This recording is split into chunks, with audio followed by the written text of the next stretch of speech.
वालेकुम। आज हम हिस्ट्री ऑफ इंग्लिश लिटरेचर में पढ़ेंगे एलिज़ाबेथन पोइट्री। एलिज़ाबेथन दौर हम पहले डिस्कस कर चुके हैं कि रेनेसां एक बड़ा पीरियड है जिसमें मुख्तलिफ किंग्स के हिसाब से, मुख्तलिफ क्वींस के हिसाब से जो रॉयल पीरियड्स हैं उनको डिवाइड किया गया है, जिसमें जो गोल्डन एज है या पीक पीरियड है वो एलिज़ाबेथ वन के दौर को कहा गया है, जो कि है 1603 तक। तो इसमें जो एलिज़ाबेथन पोइट्री है, इस पे अगर हम ओवरऑल देखें तो जो रेनेसां पोइट्री है जो 14th सेंचुरी से स्टार्ट होती है और 17th सेंचुरी तक चली जाती है, उसके कोर प्रिंसिपल्स जो हैं वो सेम हैं और वो पीक पे एलिज़ाबेथ के दौर में गए थे। कोर प्रिंसिपल्स इसके क्या थे? ह्यूमनिज़म था, क्लासिकल रिवाइवल था और इंडिविजुअलिज़म था।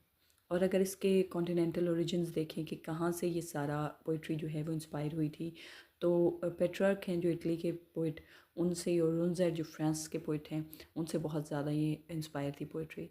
इंग्लिश में ये जो पैटर्न्स हैं, ये स्टाइलिंग टेक्निक है, जो चीज़ें हैं जो पेट्रार्क से इंस्पायर हुई थी, वो काफ़ी लेट आई थी, लेट 16th सेंचुरी में, जब उन्हें एलिज़ाबेथ के अंडर फुली रियलाइज़ किया गया था। तो इसीलिए इस एज को पोइट्री, ड्रामा, प्रोज वगैरह के हवाले से रेनेसां के पीक या गोल्डन दौर कहा जाता है।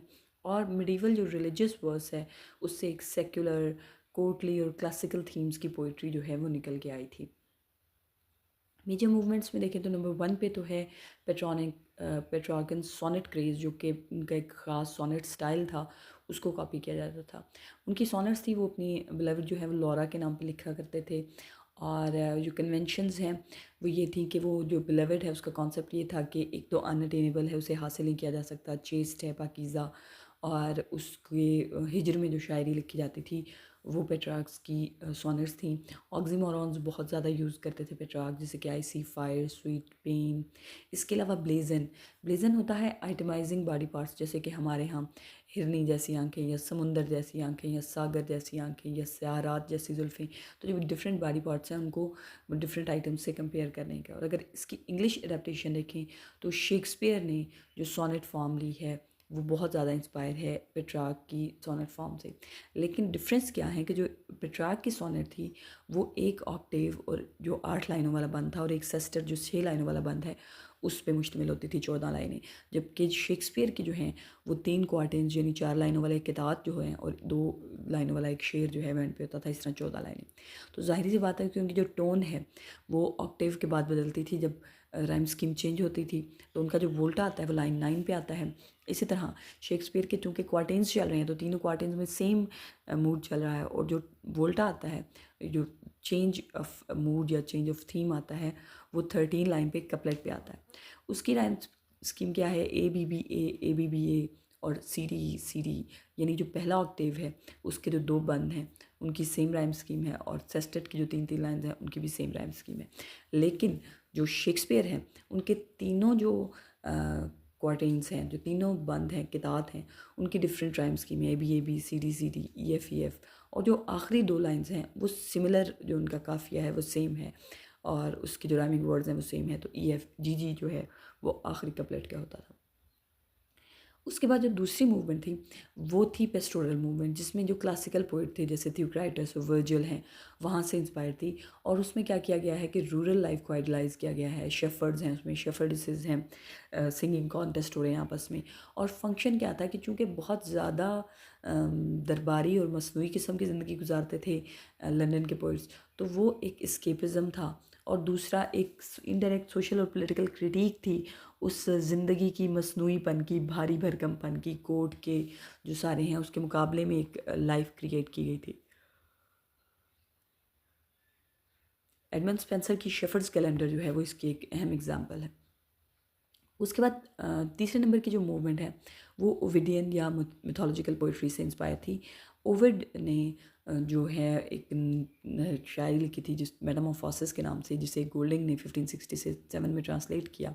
तो उससे बहुत ज़्यादा इंस्पायर थी ये मूवमेंट, जो कि एरोटिक पोइट्री के बारे में थी, और विटी रिटेलिंग ऑफ मिथ्स जो हैं उनकी एरोटिक और विटी रिटेलिंग होती थी। यानी वीनस एंड एडोनिस है जो शेक्सपियर का है, और हीरो एंड लेंडर है। ये जो एपिक्स हैं या जो पोएम्स हैं ये बहुत ज़्यादा ओविड के स्टाइल से इंस्पायर हैं। थीम्स इनकी क्या है? डिज़ायर, ट्रांसफॉर्मेशन है, ट्रेजेडी है। मार्लो का जो हीरो एंड लैंडर है जो कि अनफिनिश्ड पोएम है, वो इस स्टाइल से बहुत ज़्यादा इंस्पायर थी। एक बहुत बड़ी मूवमेंट जो है वो कंप्लेंट और फिलोसफिकल लिरिक है, जो कि एलिज़ाबेथन पोइट्री की डार्क साइड है, क्योंकि इसकी जो थीम्स हैं वो किस्मत, तब्दीली, फना, मेलंकली, उदासी, इस तरह की चीज़ें थी। और मिडिवल जो एक कॉन्सेप्ट है, उबीसंट यानी वेयर आर दे नाउ, यानी हर चीज़ जो है वो ख़त्म होने वाली है, इसका बहुत ज़्यादा कॉन्सेप्ट है। अगर शेक्सपियर की सोनेट नंबर 60 देखें, टोटल 154 हैं, तो उनकी एक सोनेट है like as the waves make towards the pebbled shore. ये पूरी की पूरी जो है वो इस थीम पर है, जिसमें शिकायती और शाकी हैं और शिकवे हैं और उदासी और फजूल नहूसत से फैलाई हुई।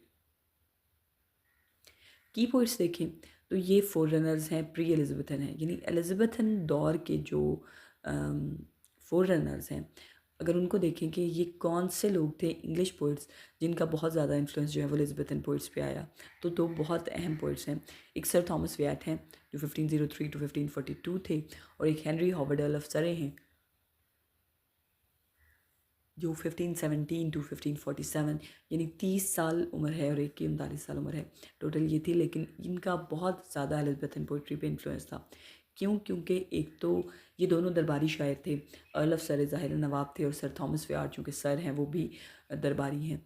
तो इन्होंने दूसरे जो हैं इटली से और दूसरे रोम से सोनेट का स्टाइल सीखा और उसको इंट्रोड्यूस करवाया, और ब्लैंक वर्स को इंग्लैंड में इंट्रोड्यूस करवाया। व्याट की जो पोइम है हु सोलिस टू हंट, उसमें जो एनी बोलेन हैं जो कि व्याट की महबूबा थी, जो बाद में जिनकी शादी हेनरी हष्टम से हो गई थी, उसको उन्होंने जो है वो कंपेयर किया है वाइट डो से। और जो सरे हैं वो पहले इंग्लिश ब्लैंक वर्स के यूज़र हैं, और इन्होंने वर्जिल की एनीड की ट्रांसलेशन भी की थी, और उन्होंने वो इंजन चलाया जिससे एलिज़ाबेथन ने सोनेट को पीक पे पहुंचाया। एक वक्त था जब क्लासिकल पोइट्री में दोनों शायर बहुत अहम समझे जाते थे और पढ़ा जाता था, लेकिन अब इनको बैकग्राउंड पर पढ़ा जाता है। तो जो एलिज़ाबेथन पोइट्री के की पोइट हैं, उनमें पहले पोइट हैं एडमंड स्पेंसर, जो कि हैं 1552 से 1599 तक, और इन्हें पोइट्स पोइट भी कहा जाता है क्योंकि बहुत से पोइट जो हैं वो इनसे इंस्पायर होकर उन्होंने लिखना शुरू किया। इनका मास्टरपीस पहले हम काफ़ी दफ़ा डिस्कस कर चुके हैं, फेरी क्वीन है, जो कि एलिगरी है एलिज़ाबेथ वन की, जिसमें वो ग्लोरियाना है, और प्रोटेस्टेंट वर्चू की। और उन्होंने फॉर्म स्पेशल एक इन्वेंट की थी जिससे स्पेंसेरियन स्टेंजा किया जाता है, जिसमें 8 लाइन जो है वो पेंटामीटर होती हैं, और एक एलेक्जेंड्राइन होता है जिसमें 6 लाइन्स होती हैं। सॉरी, जो 8 लाइन्स हैं वो पेंटामीटर होती हैं, और एक एलेक्जेंड्राइन यानी एक सिंगल लाइन होती है। ए बी बी सी और बी सी सी, यानी 9 लाइन्स का एक स्टेंजा होता है, जिसमें 8 सेम की होती हैं और एक अलग से होता है। तो पेस्टोरल इनकी जो बड़ी मशहूर है वो शेफर्ड्स कैलेंडर है। उसके बाद आते हैं की पोइट हैं सर फिलिप सिडनी, जो 1554 से 1586 तक हैं। इन्हें कोर्टियर पोइट भी कहा जाता था क्योंकि ये एक बहुत अहम दरबारी थे मलका एलिज़ाबेथ के। और इनकी जो सोनेट सीक्वेंस है एस्ट्रोफिल एंड स्टेला, उसमें 108 सोनेट्स हैं, और ये सॉन्ग्स भी हैं, और कुछ सेमी ऑटोबायोग्राफिकल इनमें टच आता है उनकी अपनी लाइफ के बारे में। इनकी जो बहुत अहम बुक है वो पोइट्री की नहीं बल्कि प्रॉज की बुक है, जो कि है डिफेंस ऑफ पोइसी, जिसमें उन्होंने ये साबित किया है कि पोइट्री जो है वो हिस्ट्री और फिलॉसफी से बेहतर है। और ये एम्बॉडी करते हैं रेनेसां के आइडियल को। सोल्जर हैं, स्कॉलर हैं, पोइट हैं, कोर्टियर हैं, और ये सारी की सारी चीज़ें इनकी शायरी में नज़र आती हैं। उसके बाद की पोइट हैं क्रिस्टोफर मार्लो, जो कि हम वैसे भी ड्रामा में पढ़ रहे हैं, और ये उन्हें ओवररीचर कहा जाता है। इन्होंने एक ओविडियन नैरेटिव लिखा था, हीरो एंड लिएंडर, जो कि एक इरोटिक पोएम थी और ये अनफिनिश्ड रही थी उनकी डेथ की वजह से। उनकी पेस्टोरल लिरिक जो है the passionate shepherd to his love come live with me से स्टार्ट होती है, बहुत मशहूर है। और इनकी जो इन्फ्लुएंस है वो उनका जो पावरफुल ब्लैंक वर्स है वो बहुत ज़्यादा उसने इंस्पायर किया शेक्सपियर को, और शेक्सपियर के काम को परफेक्ट करने में मदद दी। उसके बाद विलियम शेक्सपियर हैं जो 1564 से इन्होंने 1616 तक लिखा था। इनकी जो 154 पोएम्स हैं उनमें एक ही कॉमन थीम है, यानी एक फेयर यूथ है और एक डार्क लेडी है और उनका एक राइवल पोइट है। और इन्होंने क्या किया था कि पेट्रार्कन कन्वेंशंस को सबवर्ट किया था, उनको चेंज किया था। जैसे सोनेट 130 में my mistress' eyes are nothing like the sun, जो पेट्रार्कन कन्वेंशन थी वो ये थी कि अपनी जो महबूबा है उसकी आँखों, उसके जिस्म के हिस्सों को बहुत ही सेलेस्टियल चीज़ों से कंपेयर किया जाता था, जबकि शेक्सपियर ने इस नैरेटिव को चेंज किया था। इनकी नैरेटिव पोएम जो है वीनस एंड एडोनिस, ये ओविडियन है और इनकी लाइफ टाइम में शायद सबसे पॉपुलर रही है। उसके बाद दूसरे नोटेबल पोइट्स जो हैं वो थॉमस चैम्पियन हैं, जो कि उनकी लिरिक्स फॉर ल्यूट सॉन्ग के लिए मशहूर हैं। माइकल ड्रेटन हैं, since there is no help उनकी एक सोनेट है। और जॉन डन जो हैं वो ट्रांजिशनल फिगर हैं, वो आए लेट एलिज़ाबेथन पीरियड में थे, लेकिन उनकी जो शायरी है वो ज़्यादा अर्ली जैकोबियन पीरियड की है और इनको मेटाफिजिकल पोइट्स में रखा जाता है, इसलिए इनको इतना एलिज़ाबेथन पोइट्स में कंसिडर नहीं किया जाता। और अगर इनकी की थीम्स देखें तो एक थीम तो है कार्पे डायम, जो आप मेटाफिजिकल पोइट्री में पढ़ेंगे कि सीज द डे। इसका ये मतलब है gather the rose build volume में कि आप जिस लम्हे में मौजूद हैं उस लम्हे से ज़्यादा खुशी हासिल करने की कोशिश करें, उस लम्हे पे ज़्यादा फोकस करें बजाय इसके कि आप मुस्तकबिल की ख्वाहिशात या माजी की परेशानियों में गुम रहें। तो लम्हे मौजूद का ज़्यादा से ज़्यादा फ़ायदा उठाएं, इबादत करें, खुशी कशीद करनी है, इंजॉय करना है, या जो भी करना है, तरक्की हासिल करनी है, वो इसी लम्हे में आ सकती है। म्यूटेबिलिटी, फ़ना का कॉन्सेप्ट बहुत ज़्यादा एक इसमें था कि सारी जो ब्यूटी है, पावर है, आर्ट है, वो ख़त्म हो जाएगी। तो इसलिए ही कार्पे डायम का कॉन्सेप्ट भी ज़्यादा आया कि ये सब चीज़ें जो कि ख़त्म होने वाली हैं। कनकोडिया डिस्कॉर्ड्स जो हैं, जिसे हार्मनी थ्रू डिस्कॉर्ड्स, अपोजिट चूँकि अट्रैक्ट करता है, डिस्कॉर्ड का मतलब तनाज़े होता है, तो वो कहते थे कि जो अपोजिट है वो अट्रैक्ट करता है। तो कायनात में जो आहंग है वो बेसिकली इसके इख्तलाफ में है, जो खूबसूरती है, जो एक तसलसल है, वो बेसिकली इसके इख्तलाफ की वजह से। मिररिंग क्या की एक थीम थी कि लव जो है वो क्वीन कोड को रिफ्लेक्ट करता है, पेस्टोरल जो है वो सिटी को रिफ्लेक्ट करता है।